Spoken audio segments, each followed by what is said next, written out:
Hi guys, welcome to Mr. Introdent YouTube channel and today we will be discussing Jean-Jacques Rousseau।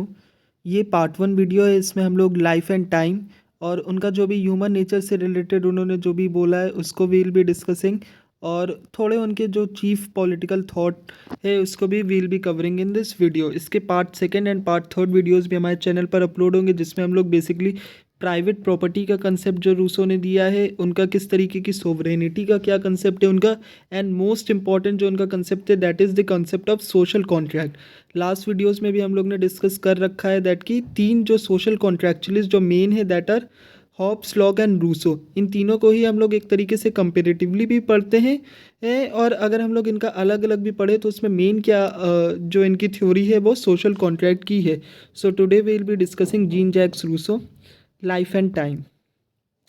सो सबसे पहले हम लोग देख देते हैं कि रूसो जो है वो 1712 में इनका बर्थ हुआ था एंड 1778 में इनकी डेथ हो गई थी। ये तो ऊपर लिखा ही हुआ है। इनका बहुत ही इंपॉर्टेंट जो कोट है that is man is born free but everywhere he is in change.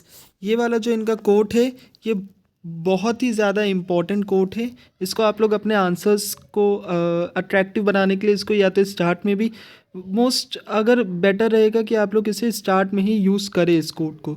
फिर इनके कुछ हम लोग इनके बारे में जो एडजेक्टिव्स हैं उनको भी देख लेते हैं। ये क्या है, ये फादर ऑफ फ्रेंच रिवॉल्यूशन इनको बोला गया है रूसो को। Rousseau is also known as the thinker of paradoxes. This is very important. Rousseau का ये जो कैरेक्टरिस्टिक है ये थ्रू आउट हम उन लोग को उनके जो पॉलिटिकल थॉट होगा उसको हम लोग जब पढ़ेंगे तो थ्रू आउट यही दिखेगा कि उनकी जो खुद उन्होंने बोला है और जो चीज़ एक जगह पर उन्होंने बोली है उसका ही पैराडॉक्सिस इज आपको देखने में मिलेगा। जो उनका सेकंड कोई भी ओपिनियन रहा होगा, his ideas inspired French revolution, इसी वजह से इन्हें फादर ऑफ फ्रेंच रिवॉल्यूशन भी कहा गया है। He was a critic of enlightenment. यहीं से इनका जो ये पैराडॉक्सिस वाला यहाँ पर हम लोग ने पढ़ा था कि हिज थिंकर ऑफ पैराडॉक्सिस, यहीं से हमें पता चलता है। क्यों? क्योंकि ये आगे जब हम लोग देखेंगे तो हमें पता चलेगा कि जो रूसो है वो खुद एक प्रोडक्ट ऑफ इनलाइटनमेंट है, लेकिन वो इनलाइटनमेंट को सपोर्ट नहीं करते हैं, वो इसके एक क्रिटिक हैं। ठीक, ऐसा क्यों, इसको हम लोग आगे जानेंगे। His philosophy was totally different from the ideas of Hobbes and Locke. अभी मैंने बताया था कि हॉब्स, लॉक और रूसो इन तीनों को ही हम लोग सोशल कॉन्ट्रैक्चुअलिस्ट मानते हैं और इन तीनों को ही आइडियोलॉजीज़ को हम अलग अलग इनकी जो सोशल कॉन्ट्रैक्ट की थ्योरीज है उनको हम लोग पढ़ते हैं। बट इनका जो है हॉब और लॉक से काफ़ी डिफरेंट है। इनका सोवरेनिटी भी काफ़ी डिफरेंट है, इनका ह्यूमन नेचर भी काफ़ी डिफरेंट है। ऑल्दो इनका ह्यूमन नेचर जो है ये लॉक की तरह थोड़ा सा सिमिलर है। लॉक ने ये जैसा ह्यूमन नेचर काफ़ी अच्छा बताया है और ह्यूमन को इनिशियली काफ़ी जेंटल बताया है, बट फिर भी उसमें कई सारे पॉइंट्स ऑफ डिफरेंस मिल जाते हैं। So let's move to next slide. अब आ जाएंगे हम लोग, he give the concept of popular sovereignty. Very important this is popular sovereignty का जो इनका कंसेप्ट है वो बहुत इंपॉर्टेंट है। He was against a representative democracy. ये क्या थे, ये रिप्रेजेंटेटिव डेमोक्रेसी के अगेंस्ट थे और ये सपोर्ट करते थे किसको, डायरेक्ट डेमोक्रेसी को। He was inspiration for liberals as well as socialist, democrats and totalitarians. ठीक, सो ये सारी जो क्या हो गई, ये इनकी स्टार्टिंग की थोड़ा सा हम लोग इनके एडजेक्टिव्स हम लोग ने देख लिए या फिर कैरेक्टरिस्टिक्स आप कह सकते हैं। थोड़ा बहुत इनके बारे में हम लोग ने जान लिया। अब हम लोग बेसिकली देखेंगे कि इनका लाइफ एंड टाइम क्या है। ठीक, ये स्विट्ज़रलैंड में इनका बर्थ हुआ था 1712 में, died in 1778, fled from Geneva at the age of 16 and no fix place and job remaining 16 years.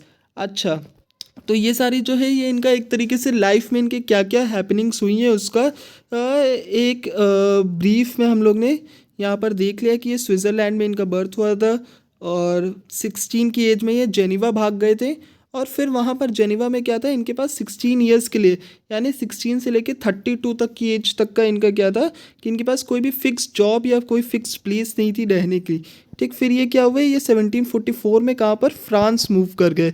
ठीक, 1744 में ये फ्रांस में मूव कर गए। 1750 में इन्होंने सबसे पहले एक ऐसे कंपटीशन में पार्टिसिपेट लिया और वहाँ पर इन्होंने क्या लिखा, the discourses on arts and sciences. ये जो है ये इनका पहला लिटरेरी वर्क है and this is very important, the discourses on arts and sciences, जो कि इनका फर्स्ट डिस्कोर्स माना गया है। इसके बाद क्या है कि ये जो इन्होंने लिखा था इसकी वजह से ही इन्हें ये काफ़ी ज़्यादा फेम मिला। ये जो इन्होंने लिखा था इसकी वजह से इन्हें क्या मिला, इन्हें फेम मिला। ठीक, उसके बाद इन्होंने सेकंड चीज़ क्या लिखी है इसके बाद, इन्होंने the discourses on the origin of inequality, ये क्या है, ये इनका सेकंड डिस्कोर्स है, ये भी काफ़ी ज़्यादा पॉपुलर हुआ। ठीक, बेसिकली इनका दो डिस्कोर्सेज है, एक तो ऑन आर्ट्स एंड साइंसेज और एक जो है इनका ओरिजिन ऑफ इनइक्वालिटी। ये जो दो इनके हैं, ये फर्स्ट एंड सेकंड डिस्कोर्सेज हैं, ये काफ़ी इंपॉर्टेंट हैं। इसके बाद जो इनका मेजर जो वर्क है इनका, वो क्या है, वो आपका सोशल कॉन्ट्रैक्ट आ जाता है। ठीक, और मेजर जो इनका फेम है या फिर कह सकते हैं आपको जो इनका पॉलिटिकल थॉट है वो इसी वजह से ही, क्योंकि ये सोशल कॉन्ट्रैक्चुअलिस्ट इनको माना गया है, तीनों को, हॉब्स, लॉक और रूसो, तीनों को। और इनका जो मेन वर्क है वो इनकी बुक थी ये पॉलिटिकल फिलॉसफी पे, which was the social contract. ठीक, अब इनके बारे में, लाइफ एंड टाइम के बारे में थोड़ा सा और अगर आपको डिटेल में लिखना है तो आप इसका स्क्रीनशॉट ले सकते हैं। ये जो भी पूरा पार्ट है और एक काफ़ी इंटरेस्टिंग इनके जो इनकी खुद की बायोग्राफी का एक पार्ट है, या फिर इन्होंने एक जो कन्फेशन किया था कि ये क्या कहते हैं, Rousseau in his confession tells about his father he abandoned everything and came home. कहने का सेंस है यहाँ पर एक्चुअली ये जो पैराग्राफ है ये काफ़ी बड़ा इनका कन्फेशन था। इसमें इन्होंने बताया कि कैसे इनके फादर इनको पहले इनको और इनकी मदर को इनको नहीं, इनकी मदर को छोड़ करके चले जाते हैं, उसके बाद कुछ समय बाद वो वापस लौटते हैं। तो जब ये उनके मदर और फादर यूनाइट होते हैं तो क्या होता है, उसके यूनियन से क्या होता है कि रूसो का बर्थ होता है। ठीक, लेकिन ये जो था ये कोई बहुत ही अच्छी चीज़ नहीं थी। रूसो क्या कहते हैं कि ये इनकी बर्थ के 10 मंथ्स बाद ही क्या हो जाता है, इनकी मदर की लाइफ चली जाती है, इनकी मदर की डेथ हो जाती है। तो ये जो इनका बर्थ है यही क्या है, इनका फर्स्ट ऑफ माई मिसफॉर्चून्स। ये रूसो क्या कहते हैं कि इनकी लाइफ जो है वो बहुत ही हार्ड रहती है। तो और जो ये हार्डनेस है इनकी लाइफ की, इसकी स्टार्टिंग कहाँ से होती है, इसकी स्टार्टिंग इनके बर्थ से ही हो जाती है। ये क्या कहते हैं कि मैंने अपनी माँ की ही लाइफ को कॉस्ट किया, यानी कि ये कहीं ना कहीं मुझे बर्थ देते हुए ही मेरी माँ भी वीक हो गई एंड दे आफ्टर उनकी डेथ हो गई।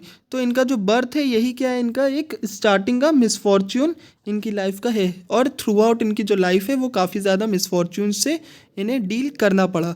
सो ये रूसो अपना एक कन्फेशन देते हैं। He was seen as the spiritual father of French revolution. ये फ्रेंच रिवॉल्यूशन के काफ़ी ज़्यादा स्पिरिचुअल फादर थे। ये French revolution basically popular sovereignty का इनका जो आइडिया था उससे काफ़ी ज़्यादा इन्फ्लुएंस था। तो इनको क्या कहा गया, इनको फ्रेंच रिवॉल्यूशन का फादर भी बोला गया है। ठीक, Rousseau was a product of enlightenment was against it, he was against intelligence, science and reason. Very important है यहाँ पर, हमने स्टार्ट में ही जो सबसे पहले उनकी जो कैरेक्टर की कुछ मेजर पॉइंट्स पढ़े थे उसी में था कि he is known as the thinker of paradoxes. वही उसको जस्टिफिकेशन यहाँ से मिलता है कि ये जो थे ये खुद इनलाइटनमेंट के प्रोडक्ट थे। लेकिन ये क्या थे, ये साइंस, इंटेलिजेंस और रीज़न, इन तीनों के ही काफ़ी अगेंस्ट थे। इन्होंने एक जो थिंकिंग मैन है, थिंकिंग मैन, इसको इन्होंने क्या बोला है, डिप्रीव्ड एनिमल। डिप्रीव्ड यानी अनटीम्ड कह सकते हैं आप डिप्रीव्ड एनिमल बोला है। ठीक, एक थिंकिंग मैन को ही गेव अ कॉल। और इन्होंने ये भी बोला है अपनी जो थॉट है या फिर अपना जो भी इन्होंने जो भी लिटरेरी वर्क्स किए उसमें इन्होंने क्या बोला है कि जो भी साइंटिफिक बुक्स हैं उसको हमें क्या कर देना चाहिए, डिस्कार्ड कर देना चाहिए। ठीक, he gave a call for discarding all दो साइंटिफिक, यानी जो भी साइंस है या रीज़न है या जो भी चीज़ें इंटेलिजेंस है, इससे क्या होता है, इससे इंसान काफ़ी ज़्यादा एक एनिमल लाइक बिहेव करने लगता है और वो क्या होता है, ह्यूमैनिटी से काफ़ी दूर चला जाता है। He tells us in a flash of inspiration a great truth. अच्छा, इनकी बातें वैसे तो काफ़ी ज़्यादा क्रिटिसिज्म इन्होंने फेस किया इन सब बातों की वजह से, मगर उसमें क्या है कि एक कुछ ग्रेट ट्रूथ भी हमें पता चलता है, दैट कि the man is naturally good and that our social institutions alone have rendered him evil. ठीक, ये क्या कहते हैं कि जो स्टेट ऑफ, अच्छा यहीं से हमें स्टेट ऑफ नेचर में इन्होंने जो ह्यूमन नेचर बताया होगा, क्या पता चल रहा है यहाँ से, हमें क्या पता चल रहा है कि इन्होंने तो ह्यूमन जो है पहले का उसको अच्छा ही बताया। उन्होंने क्या बोला है कि नेचुरली जो ह्यूमन है वो कैसा है, वो गुड है। नेचुरली जो ह्यूमन है वो कैसा है, गुड है। ठीक, लेकिन जो हमारे सोशल इंस्टीट्यूशन है, ये जो रीज़न है, साइंस है, इंटेलिजेंस है, जो ज़्यादा चालाक होगा वो दूसरों के ऊपर डोमिनेट करने की कोशिश करेगा, या चालाकी की वजह से या रीजनिंग की वजह से लोग क्या आपस में शक करने लगेंगे, आपस में एक दूसरे से क्या हो जाएगी कि काफ़ी ज़्यादा इविलनेस आ जाएगी, जेलेसी आ जाएगी कई तरीके की और दूसरी चीज़ें आ जाएंगी। तो मैन जो है वो नेचुरली गुड था, बट जो सोशल इंस्टीट्यूशन है इसने इसे क्या कर दिया है, बुरा बना दिया है धीरे धीरे। नेक्स्ट इनके जो मेन वर्क्स है इसको हम लोग यहाँ पर देख लेंगे। पहला इनका मेन वर्क जो है वो क्या है, discourses on science and art. इसकी डेट क्या है, 1750। ठीक, उसके बाद इनका दूसरा जो मेन वर्क है that is discourses on origin of inequality. ये क्या है, 1755 में। और ये जो एक फ्लो चार्ट है कंप्लीट, इसको आप लोग अपने आंसर्स में ये ऐड कर सकते हैं। ठीक, और सोशल कॉन्ट्रैक्ट जो कि वेरी इंपॉर्टेंट, जो मोस्ट इंपॉर्टेंट इनका कंट्रीब्यूशन है वो 1762 में इन्होंने किया है। अब रूसो की जो पॉलिटिकल फिलॉसफी है इसको हम लोग दो पार्ट्स में डिवाइड कर लेते हैं। सबसे पहले क्या है, इनका जो सेकंड डिस्कोर्स इन्होंने जो लिखा था, सेकंड डिस्कोर्स किस पे था, याद करिए, ओरिजिन ऑफ इनइक्वालिटी। ठीक, और जो इनका सोशल कॉन्ट्रैक्ट है इसमें अलग अलग जो मतलब ये जो दो अलग अलग लिटरेरी वर्क्स है इससे हमें अलग अलग इनकी जो फिलॉसफी के पार्ट्स है वो पता चलता है। सेकेंड डिस्कोर्स से हमें क्या पता चलता है, स्टेट ऑफ नेचर के बारे में पता चलता है, और इवोल्यूशन ऑफ सोसाइटी के बारे में हमें पता चलता है कि कैसे सोसाइटी इवॉल्व करी है।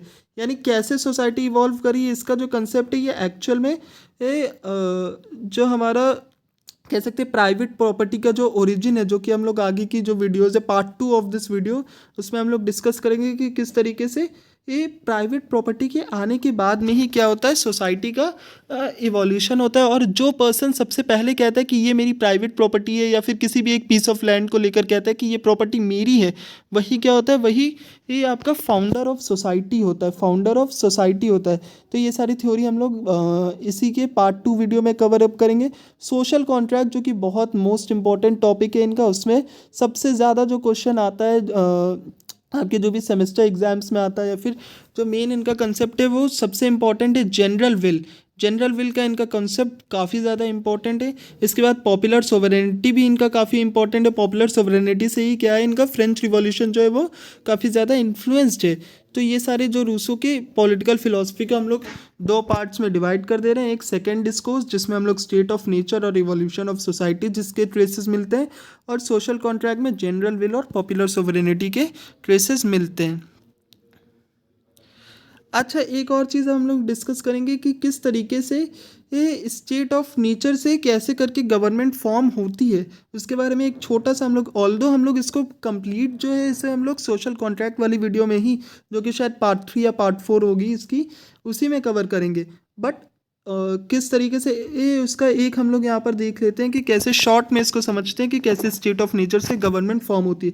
सबसे पहले स्टेट ऑफ नेचर होता है जहाँ पर सब कुछ अच्छा अच्छा चल रहा होता है, ह्यूमन गुड है, एटमॉस्फेयर जो है काफ़ी अच्छा है, कोई इस नेचर में कोई प्रॉब्लम नहीं है। स्टेट ऑफ वॉर से स्टेट ऑफ नेचर से स्टेट ऑफ वॉर कैसे आता है, प्राइवेट प्रॉपर्टी की वजह से, पी से हम लोग इसको डिनोट कर देते हैं।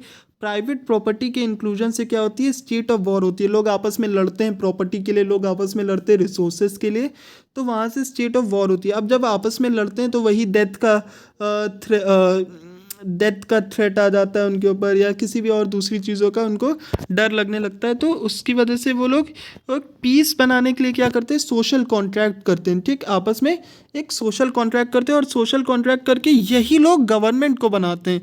ठीक, यहाँ पर क्या है, पावर क्या है, पॉपुलर सोवरेनिटी का मेन सेंस ही क्या है, पॉपुलर सोवरेनिटी का मेन सेंस क्या है कि पावर जो है वो पीपल में है। ठीक, लोगों के अंदर ही पावर है, लोग ही गवर्नमेंट बनाते हैं, लोग ही गवर्नमेंट को डिस्ट्रॉय भी कर सकते हैं। ठीक, लोग बेसिकली, और अगर लेकिन ये जो है कि ऐसा नहीं हो सकता कि गवर्नमेंट कंप्लीटली ख़त्म हो जाए। ठीक, ये सारी चीज़ें हम लोग पार्ट जो हम लोग सोशल कॉन्ट्रैक्ट वाला पार्ट करेंगे उसमें हम लोग और इसको डीपली इसको डिस्कस करेंगे हम लोग डिटेल्स में।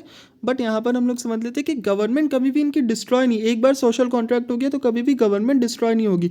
अगर गवर्नमेंट डिस्ट्रॉय हो जाती है तो ये क्या हो जाएगा, ये स्टेट ऑफ नेचर में चला जाएगा, और स्टेट ऑफ नेचर में अगर जाएगा तो फिर से क्या हो जाएगा, वॉर में आएगा, फिर से क्या होगा, काफ़ी ज़्यादा डिस्टर्बेंसेस हो जाएंगे। तो इसकी वजह से क्या है कि ये कभी भी गवर्नमेंट नहीं हटेगी, बट रूलर चेंज हो सकता है। ठीक, क्यों, क्योंकि पावर जो है वो पीपल में रहेगी। पावर किस में रहेगी, पीपल में रहेगी, जिसको यानी बेसिकली पीपल रूल होगा। ठीक, जो पॉपुलर सोवरेनिटी का कंसेप्ट है वहाँ पर पीपल का रूल होता है। ठीक, तो इसको हम लोग और डिटेल में नेक्स्ट की वीडियोज़ में देखेंगे। So this was all in this video. I hope you like this video. और आप लोग चाहे तो इसके स्क्रीनशॉट्स ले सकते हैं, या फिर मेरे जो हैंड रिटन नोट्स है वो आपको मेरे ब्लॉग पर या फिर आपको मेरे टेलीग्राम चैनल पर उसकी लिंक मिल जाएगी, और फाइल्स भी आपको मेरे टेलीग्राम चैनल पर मिल जाएंगी हैंड रिटन नोट्स के सभी पार्ट्स के। ये आपको रूसो के भी मिल जाएंगे, और भी जो हम लोग ने डिफरेंट डिफरेंट पॉलिटिकल थिंकर्स को अपनी वीडियोज़ में डिस्कस किया है उसके भी आपको नोट्स मिल जाएंगे। सो this is it for today. Thank you guys.